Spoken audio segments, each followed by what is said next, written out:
Assalamualaikum warahmatullahi wabarakatuh. Perkenalkan, nama saya Ilham Agusyanda dengan NPM B1A 022007, mahasiswa Universitas Bengkulu, Fakultas Hukum Universitas Bengkulu 2022.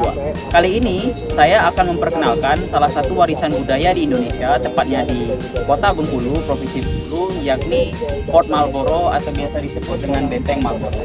Baik, bagian pertama yang saya akan jelaskan, yang pertama adalah bagian terluar dari Benteng Marlboro ini, di mana terlihat ada beberapa corak ukiran, yang mana seperti yang kita ketahui corak ukiran ini dari kolonial Inggris yang dibuat pada tahun 1714.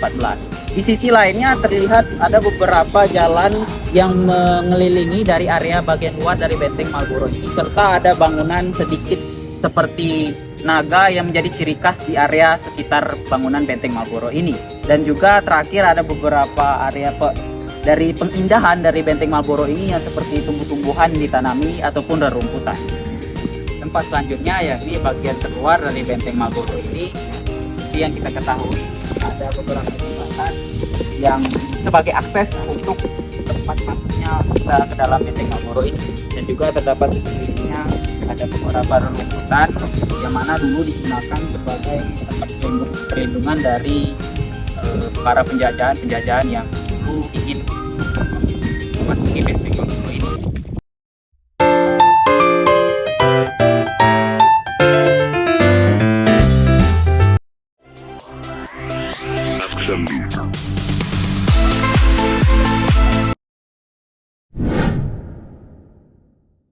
Bagian selanjutnya yakni mengenai bagian dalam daripada Fort Marlboro atau Benteng Marlboro ini, yang terdapat di 3 bagian. Yang saya akan jelaskan pertama adalah bagian utama dari Benteng Marlboro ini. Di sini terdapat 3 makam, di mana makam ini merupakan makam peninggalan kolonial Inggris yang telah meninggal pada waktu penjajahan di masa lalu, di mana terdapat juga beberapa akses, di mana akses ini memiliki struktur rumput dan berbahan seperti batu kapur untuk mencegah terjadinya gempa. Mari kita lihat bagian selanjutnya ini dari nama-nama peninggalan ataupun para bangsawan kolonial Inggris. Yang pertama ada Charles Murray yang meninggal pada 7 Januari pada tahun 1808. Yang kedua Thomas Parr yang meninggal pada 23 Desember 1907. Dan yang terakhir ada Robert Hamilton 15 Desember 1793. Bagian kedua daripada Benteng Marlboro ini yakni mulai daripada benteng ataupun tempat pertama, bagian pertama tadi, karena tertulis dan tertera di sana bacaan Fort Marlboro atau yang biasa disebut Benteng Marlboro. Dan juga terdapat 2 sisi di sini sebelum memasuki area bagian kedua. Sisi kiri ini dipenuhi dengan tumbuhan yang berwarna seperti merah ataupun yang lainnya, dan juga rumputan dan juga corak-corak yang sangat menarik bagi perhatian. Dan selanjutnya sisi kiri pun juga sama dengan sisi kanan yang tumbuhannya dan lain sebagainya membuat menarik perhatian. Tentu saja memasuki kedua dari Benteng Marlboro ini terdapat 2 sisi yang akan di-review ataupun dipublikasikan. Yang pertama dari barak pegawai TIC, di mana di sini terdiri dari beberapa tempat di dalamnya. Langsung saja kita masuk ke bagian dalam.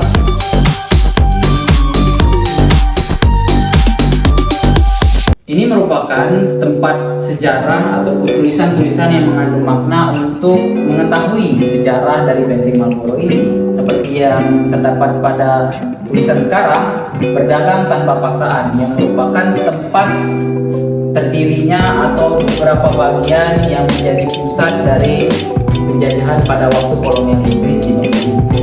Selanjutnya yakni ada beberapa bagian yang sebenarnya sama, memiliki struktur yang terdiri dari sejarah-sejarah dari kolonial Inggris dan sejarah para pahlawan di dulu pada saat zaman dahulu atau pada zaman penjajahan. Di tempat ini banyak sekali sejarah-sejarah ataupun foto-foto pahlawan dari Bengkulu yang pada saat zaman dahulu dijajah dan lain sebagainya. Di sini juga terdapat senjata tradisional seperti senjata tradisional sawat yang digunakan masyarakat Bengkulu untuk untuk menjaga diri, ataupun yang lebih parah lagi yakni untuk membela dan menjaga martabat dan harkat diri dari para penjajah di dalam kolonial Inggris ini, dan sekarang diusulkan di dalam benteng Marlborough ini sebagai pembelajaran di generasi dan generasi yang akan datang. Di struktur tempatnya sama dan memiliki tempat yang sangat unik dan maupun ingin mempelajari sejarah-sejarah di sini juga terdapat area di mana zaman dulu ini juga dijadikan sebagai tempat untuk penyanderaan daripada benteng Marlborough ini, karena pada zaman dulu digunakan selain daripada sejarah digunakan sebagai tempat penyimpanan dari rempah-rempah.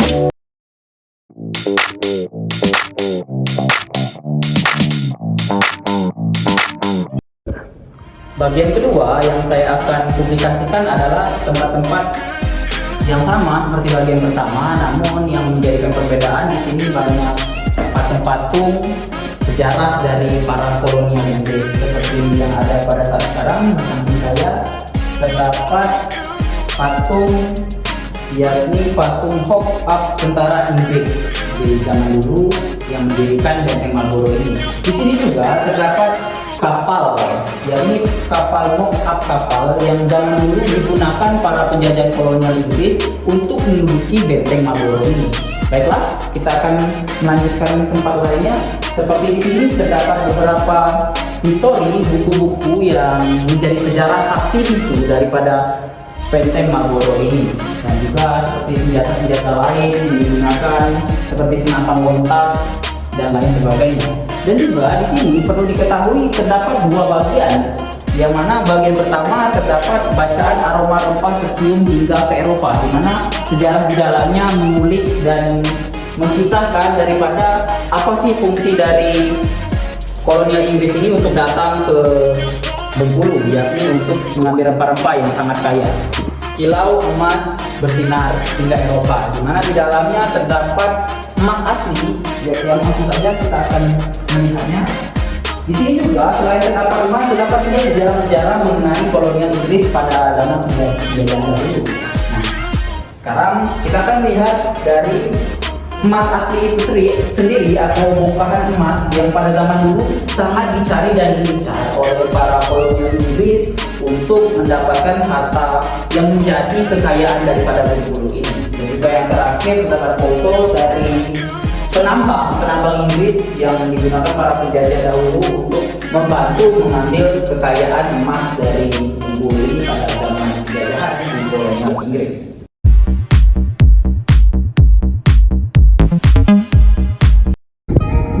Di tempat ini merupakan bagian terakhir daripada benteng Marlborough, di mana di tempat ini juga merupakan tempat yang terbesar daripada bagian di benteng Marlborough daripada bagian-bagian sebelumnya. Di sini juga terdapat beberapa akses antara satu sama lain, yang mana di sana terdapat 13 bagian yang pada dahulu kala digunakan oleh kolonial Inggris sebagai tempat penjara.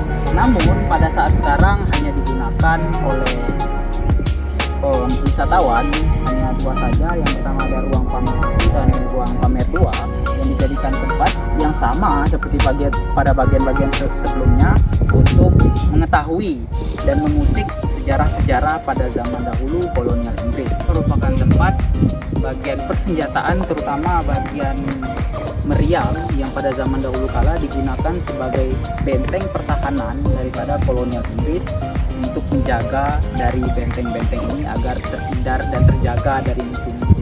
Dan bagian yang akan saya publikasikan juga adalah bagian yang seperti kita ketahui, bangunan berbentuk persegi panjang dengan menyerupai di atasnya bagian segitiga yang pada dahulu kala digunakan sebagai tempat peristirahatan para penjaga-penjaga dan kolonial Inggris pada zaman penjajah. Namun pada saat sekarang digunakan oleh penjaga-penjaga seperti satpam di sini untuk menjaga dan melindungi dari benteng ini dari kerusakan para pengunjung.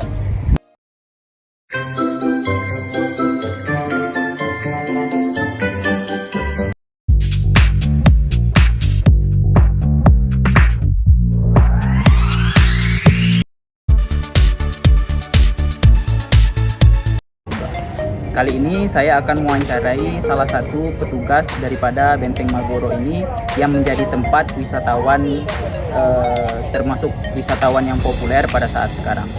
Pak, boleh perkenalkan diri, Pak? Saya Saprudin, petugas Benteng Malboro. Langsung saja Pak, saya akan menanyai sekitaran dari Benteng Malboro ini. Yang pertama, asal-usul terbentuknya Benteng Malboro ini seperti apa ya Pak? Asal mula terbentuk benteng ini dibangun oleh Inggris pada tahun 1714 sampai 1719. Artinya sudah berapa abad kalau sampai 3 abad 9 tahun. 9 tahun. Untuk saat ini Benteng Malboro merupakan tempat yang bisa termasuk wisatawan yang populer ya Pak di Bengkulu ini. Ya, Benteng Malboro ini salah satu ikonnya Bengkulu. Kalau tamu-tamu luar, kalau ke Bengkulu pasti rata-rata pasti ke Benteng Malboro. Artinya termasuk wisatawan yang populer Ya. yang paling populer. Apakah Benteng Malboro ini telah mengalami renovasi atau masih tetap terjaga keasliannya Pak? Kalau renovasi sudah pernah, tapi bentuknya masih tetap seperti dulu, nggak boleh berubah. Artinya yang kecil-kecil aja, seperti kata artinya perubahan tetap ada, namun keasliannya tetap terjaga. tetap terjaga ya. Apakah dengan kejadian di Bengkulu ini ya Pak, terutama mengalami bencana alam seperti gempa, apakah ini berdampak Pak pada Benteng Malboro ini? Seingat saya sudah tahun 2000 sama 2007 pernah gempa besar.